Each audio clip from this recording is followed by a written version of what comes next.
आज के इस वीडियो में हम समझेंगे कि अंतिम खातों से किन किन पक्षकारों को लाभ होता है। इसके पहले आप यह जानें कि अंतिम खाते होते क्या हैं। प्रत्येक व्यापारी यह जानकारी चाहता है कि वर्ष के अंत में उसके व्यापार की क्या स्थिति है, मतलब उसे लाभ हो रहा है या हानि, या उसके दायित्व एवं संपत्तियों की क्या स्थिति है। इसके लिए वह वर्ष के अंत में जो विवरण तैयार करता है उस विवरण को ही अंतिम खाते कहते हैं। लाभ हानि को निर्धारित करने एवं व्यवसाय की स्थिति को प्रकट करने के लिए जो लेखा तैयार किया जाता है उसे फाइनल अकाउंट या अंतिम खाते कहा जाता है।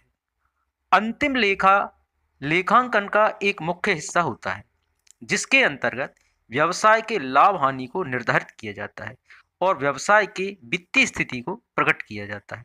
तो अंतिम लेखा क्या है? यह लेखांकन का एक मुख्य हिस्सा होता है और यह इसलिए बनाया जाता है ताकि व्यवसाय के लाभ हानि को निर्धारित किया जा सके और व्यवसाय की वित्तीय स्थिति को स्पष्ट किया जा सके। इसकी परिभाषा हम इस प्रकार भी दे सकते हैं कि लाभ हानि एवं व्यवसाय की स्थिति को जानने के लिए जो लेखा तैयार किया जाता है उसे फाइनल अकाउंट कहा जाता है। सामान्य व्यावसायिक संस्थाएं प्रत्येक वर्ष पर यह लेखा तैयार करती हैं।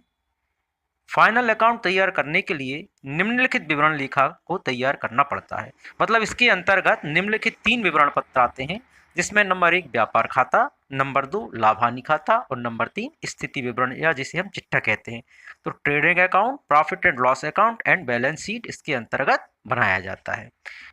फाइनल अकाउंट ट्रायल बैलेंस में दिए गए सूचना के आधार पर बनाया जाता है। मतलब फाइनल अकाउंट या अंतिम खाते बनाने का मुख्य जो स्रोत है वह है क्या? तलपट। तलपट में जो सूचनाएं दी होती हैं उसके आधार पर यह बनाया जाता है। आपको यह बता दें कि जो ट्रायल बैलेंस है वह लेजर में दी गई सूचनाओं के आधार पर बनाया जाता है। मतलब तलपट खाता बही के आधार पर बनाया जाता है और खाता बही जनरल में दी गई सूचनाओं के आधार पर बनाया जाता है। इस प्रकार से फाइनल अकाउंट बनाने के लिए सबसे पहले ट्रायल बैलेंस का होना आवश्यक है, फिर ट्रायल बैलेंस के लिए लेजर का होना जरूरी है और लेजर के लिए जर्नल का होना जरूरी है। मतलब यही एक क्रम है, जर्नल, जर्नल के बाद लेजर, लेजर के बाद ट्रायल बैलेंस और ट्रायल बैलेंस के पश्चात अंतिम खाते।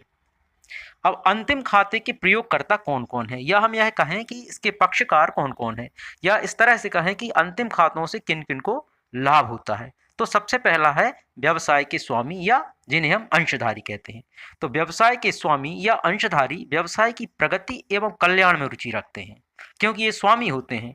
तो यह जानना चाहते हैं कि व्यवसाय की कितनी प्रगति हुई है। व्यवसाय के स्वामी या अंशधारी वर्तमान तथा भावी लाभोपार्जन क्षमता एवं भावी संभावनाओं के मूल्यांकन के लिए अंतिम खातों का विश्लेषण करते हैं। मतलब इसकी वर्तमान क्षमता क्या है और भविष्य में इसकी क्या संभावनाएं हैं, इस बात का विश्लेषण किया जाता है। दूसरा आता है प्रबंधक। प्रबंधक जो हैं संस्था के स्वामियों के प्रति उत्तरदायी होते हैं। मतलब ये अंशधारियों के प्रति उत्तरदायी होते हैं। ये विभिन्न प्रकार की नीतियों का निर्धारण करते हैं। इन विवरणों के आधार पर वो देखेंगे कि लाभ कितना हुआ, प्रति अंश आय क्या है। इसके पश्चात आता है बैंक तथा अन्य वित्तीय संस्थाएं। बैंक और वित्तीय संस्थाएं इनका इसलिए विश्लेषण करती हैं क्योंकि भविष्य में यदि उन्हें कुछ ऋण इत्यादि इन संस्थाओं को देना है तब यह देखती हैं कि इनकी स्थिति क्या है। बैंक तथा अन्य वित्तीय संस्थाएं जो होती हैं वो व्यवसाय को ऋण प्रदान करती हैं। वे दिए गए ऋण की सुरक्षा तथा शर्तानुसार मूल एवं ब्याज की वापसी के लिए उपक्रम की क्षमता ज्ञात करना चाहती हैं क्योंकि ये संस्थाएं एक निवेशक के रूप में कार्य करती हैं।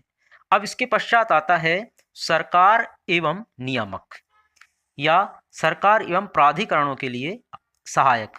वित्तीय विवरणों का उपयोग सरकार तथा सरकारी प्राधिकरण द्वारा नीति निर्धारण में किया जाता है। सरकार विभिन्न प्रकार के कर लगाती हैं जैसे उत्पादन कर, भेंट, सेवा कर, आयकर आदि वित्तीय विवरणों के विश्लेषण के आधार पर ही लगाए जाते हैं, इसलिए वित्तीय विवरण के लिए जरूरी होता है।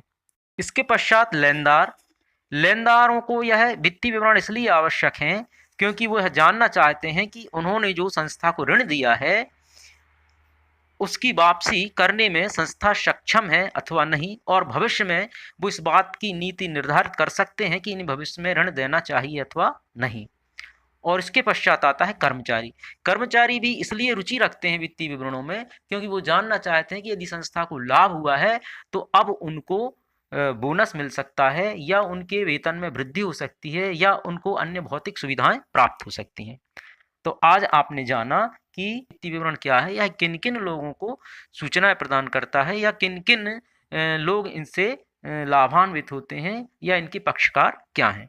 बस आज के लिए इतना ही। धन्यवाद। मिलते हैं शीघ्र ऐसे ही एक नए वीडियो के साथ। नमस्कार।